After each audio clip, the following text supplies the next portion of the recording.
What's up, DC Nation? I hope you all are doing well. We have a very interesting comic to cover today. This comic being Justice League The Last Ride, issue number 1. Written by Chip Zdarsky, art by Miguel Mendonca. This story seems to be an Elseworld so far, so if you enjoy Elseworlds, then I think you'll enjoy this. We begin with Superman being Doomsday once again. He then saves 2 children from a burning building. He then stops Lex Luthor from carrying out destruction.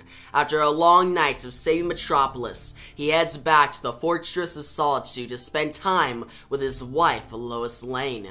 They both get ready for bed, but then Lois brings up her general concerns. She's concerned that Clark is pushing himself too much. He looks tired and exhausted. "How can I help?" she says. Clark tells her she's already helping by being at his side. Lois admires Clark for spinning the conversation back to her, but she still makes sure to tell him, "I love you, Clark. I know that things have been tough, but you're not alone." Clark turns off the lights and holds his wife close, looking up saying, "I know, Lois. I know." Clark then has a nightmare that involves the Daily Planet globe about to crash into the Metropolis City streets. He tries stopping it, but it's filled with kryptonites. Jimmy Olsen runs past Superman trying to save a kid from the fires in the streets. Superman tries holding the globe, but it keeps pushing him down until everything falls apart. This is a very interesting display of symbolism because Zdarsky is trying to push the idea that Superman is carrying the weight of the world on his shoulders, and if he keeps pushing himself too hard, everything will fall apart. "No!" Clark says, waking up from the nightmare in terror. Lois is startled. Clark tells her to go back to sleep as he gets out of bed. Clark hears a beeping sound and finds the Justice League signal going off. We go to the Justice League Watchtower. We find Wonder Woman and Flash waiting for the other members to arrive. Did John say what the emergency was? Must be big to call us all together again, Flash says. He did not. Wonder Woman responds, "I know I wasn't there for, but after everything that happened, do you think either of them will show?" Flash says, "If people are in danger, they'll help. It doesn't matter what their childish differences might be," Wonder Woman says before Superman flies insane. "Sorry, but there's nothing childish about our differences. Though you're right, Flash. If people are in danger, we'll be there. Diana." "Clark, I'm sorry I haven't." "Same. It's been too long. You look tired, Clark. Are you?" Batman then appears out of nowhere, and he walks right past Wonder Woman and Superman. "Alright, what's the situation? I'm needed in Gotham." We don't know yet. John is," Flash says before being cut off by Batman. "The Watchtower isn't picking up any major power sources heading to Earth. Besides, what appears to be Jordan."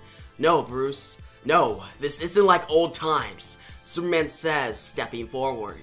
"And what's that? You, waltzing in and taking a lead, not after what you did." "I see. Well, I suppose we could wait for you to make a decision. Any decision." "Enough! I didn't come here to babysit grown men. Get yourselves together before John." "Hello, all. We're coming in through the docking bay. If you wouldn't mind meeting us." Now Flash runs off saying, "Anything to get away from this." Now Wonder Woman says, "Great Hera. Thanks. We didn't want to give him possible access to the rest of the Watchtower. But we did. We've captured the most wanted man in the universe. The man who killed the New Gods, Lobo," John Stewart says with Kilowog and Jessica Cruz at his side. Jessica Cruz then says, "And we need the Justice League's help keeping him alive." "Oh, save me, Justice League, save me," Lobo says, laughing. "John, what do you mean, keep him alive?" Wonder Woman says. "Exactly that, Wonder Woman. The United Planets intends to put Lobo here on trial," John Stewart says. Kilowog continues saying, for a lot of crimes, not just the murder of the new gods. We need to make sure this poser sees justice.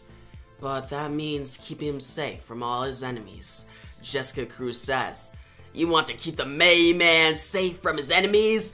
Then let me out of these green chains, babe. Won't be any enemies left, ha!" Lobo says, "So, why us? I mean, you guys captured him. Can't you keep him safe until trial?" Flash says. "Sadly, Flash, we can't." Hal Jordan the Green Lantern says as he comes into the room. Wonder Woman says, "Hal, Grey Hera, it's good to see you." "You too. Kilowog and Jessica are right. We need the League for this." Hal Jordan says. He continues saying, "Since the Corps fell apart, we simply don't have the members to protect Lobo. You're the only people I trust to get the job done." "I don't believe you," Batman says. "Well, you wouldn't be Batman if you did, I guess," Hal Jordan says, looking behind his shoulder. "The United Planets combined military could give you what you need. This is specific to us, isn't it?" It is. "I'm rebuilding the Corps, but we've lost most of our jurisdiction through the United Planets since the crisis. I want to show them that we can do this with the help of Earth, so I can make the case to make this new Oa the base of the new Green Lantern Corps," Hal Jordan says, opening out his arms. "Wait, the Watchtower or the moon? The universe has seen Earth time and time again as the home of justice. If we team up, protect Lobo until his trial, I think we can convince everyone that this is the natural heart of a new Corps. Superman, with the Corps directly guarding Earth, working with the heroes, deputizing them as Green Lanterns. We wouldn't need a Justice League anymore," Hal Jordan says. Now, Superman has a very interesting reaction. He begins to think. Now, Wonder Woman says, "It's an idea to be discussed. But for now, I will lend you my sword. You need help? You have it." I'm sure the others would, but Batman quickly says, "No, this is politics, cosmic politics, and I have people who need protecting back on Earth." Batman says, beginning to walk away. "Batman, we need your strategizing to pull this off. It's taking me days to figure out where to hide Lobo, but I know you. You've already figured it out, haven't you?" Hal Jordan says. Good luck," Batman says, walking away. Now, from here, we fast forward and we see Batman trying to bust a crime. He tries taking down Mr. Freeze. He drops down, he glides down with his cape, he kicks Mr. Freeze in the face. Now Mr. Freeze then shoots back, and Batman hides behind, like a little ledge, you could say. Now, he calls on Alfred, who's in his corner, and he tells, Alfred to tell the Bat family to switch their strategy. They have a different strategy to beat Mr. Freeze. So Batman, as always, has this whole thing planned out. But then Superman shows up, and he takes down Mr. Freeze immediately, guys. And Mr. Freeze is frightened. He's like, "So I got Batman, Superman, and all this? Ah, no, I'm out." So then Batman, he punches Mr. Freeze, giving the knockout blow, and he says, "I had it under control." "I know. Look, I just wanted to talk. Hal needs..." But Batman cuts off Superman saying, "Not here. Meet me in an hour at the cave." At the cave, Superman flies by Batman, who's in his chair, and it's Bruce at this point. He has the cowl off, and Bruce says, "So, are you here to convince me?" "No, I'm here to talk, Bruce." Well, go right ahead. You know Hal's right. Besides, the fact that we should protect Lobo, the world needs a unified front, defending it. And if it's not going to be the League, well then, the Lanterns? I'm not sure Earth needs space cops, Bruce says, getting up from his chair. Well, it needs something. You heard him. The Corps would be working with us, heroes. We're too fragmented right now. There have been too many near misses since the League disbanded, and I can't be everywhere, Superman says. Believe me, I know. I have more work to do. Was nice catching up, Batman says as he heads towards Batmobile. Damn you, Bruce. Damn you, Superman says, smacking the penny in the Batcave overboard. I tried. I did my best. It was you who killed John. It was you who sent our friend to his death. You who... But then Superman stops talking and looks at his fists, which are just fully clenched at the moment. I'm so tired, Bruce. I'm tired of the fights, fighting everything, including my friends. Please, just this once, can you put aside your damn obstinance and just help us? Superman says, looking down. Now, Batman looks down for a second, but then heads toward his computer saying, Hal was right. I know the best place to hide Lobo. If we're going to pull this off, we need to go back to Apokolips. Batman says as we see Apokolips, the planets being put on the computers, the Bat computers, and it shines bright.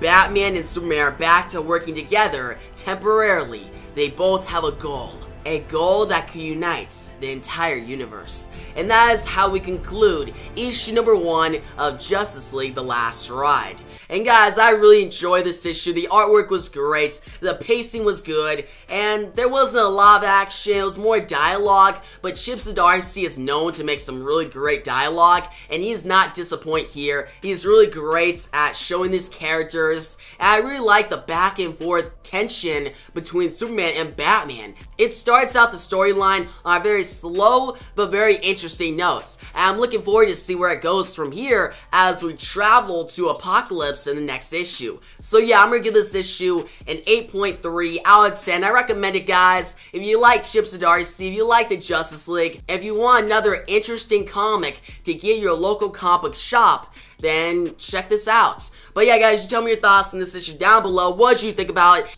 If you liked the video, give a big thumbs up. New channel, make sure to subscribe, hit the notification bell so you don't miss out on my next Justice League The Last Ride video. And yeah, thanks for watching, and peace out.